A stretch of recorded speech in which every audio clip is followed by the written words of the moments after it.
भगवान बाबा हनुमान जी को प्रणाम। महान त्यागी बाबा जुलदेव जी को प्रणाम। परमात्मा एक। मी बाबाची सेविका ज्योती जगने सर्वांना नमस्कार करते। नमस्कार जी। पहा सेवकांनो, मी तुम्हाला रामटेक ह्या गावचे एक अनुभव सांगित आहे। मी ह्या चर्चा बैठकीमध्ये गेली होती, तर हे अनुभव मला तिथं ऐकायला मिळालं।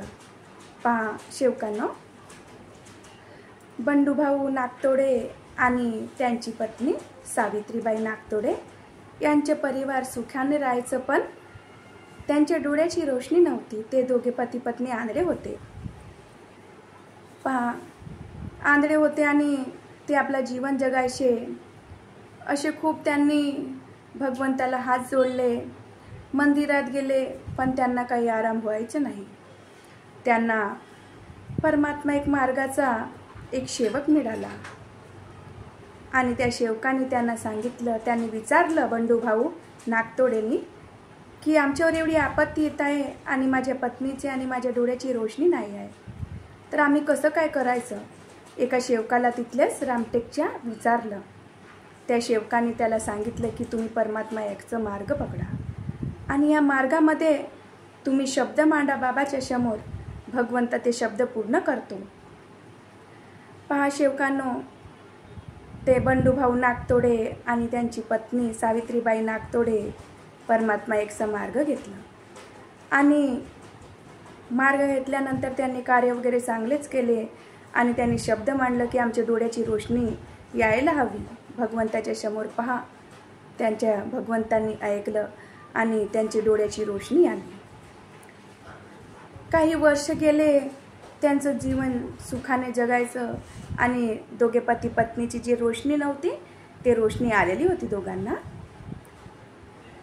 6 वर्ष झाले मार्गात आले होते, तर 6 वर्षाच्या नंतर पत्नी काय म्हणते सावित्रीबाई नागतोडे बंडूभाऊला, अजी मी आईच्या गावी जात आहे म्हटलं आणि आईच्या गावून येते।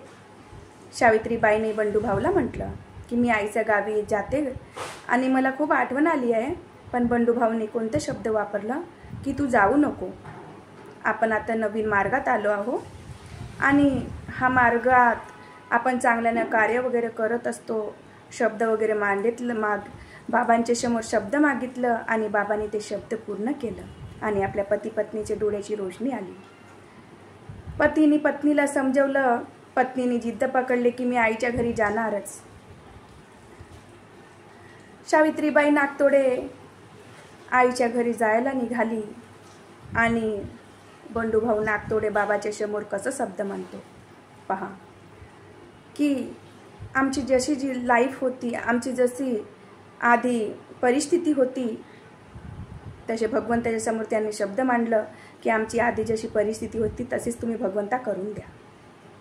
पहा, भगवंताच्या समोर शब्द मागितलं त्यांनी आणि बाबांनी कसं काय ऐकलं आणि पहा, सावित्रीबाई नागतोडे आईच्या घरी गेली आणि तिची रोशनी पुन्हा परत गेली आणि बंडूभाऊची पण डोळ्याची रोशनी गेली।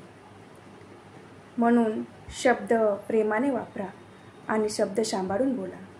पहा, आंधळे माणसं पण ह्या मार्गामध्ये त्यांच्या डोळ्याची रोशनी येते, पण हा मार्ग सत्यच आहे, सत्य मर्यादा प्रेमाचं आणि 4 तत्व 3 शब्द 5 नियमांचं पालन करायचं असतो। असं असतो हा आपला मार्ग, खूप प्रेमळ मार्ग आहे, करणाऱ्याला काही कठीण नाही आहे, पण सत्य मर्यादा प्रेमाचं असायला हवं। पहा, माझ्याशी बोलण्या चालण्यामध्ये चूकभूल झाली असेल जी, तर मी माफी मागते आणि सर्वांना नमस्कार करते। नमस्कार जी।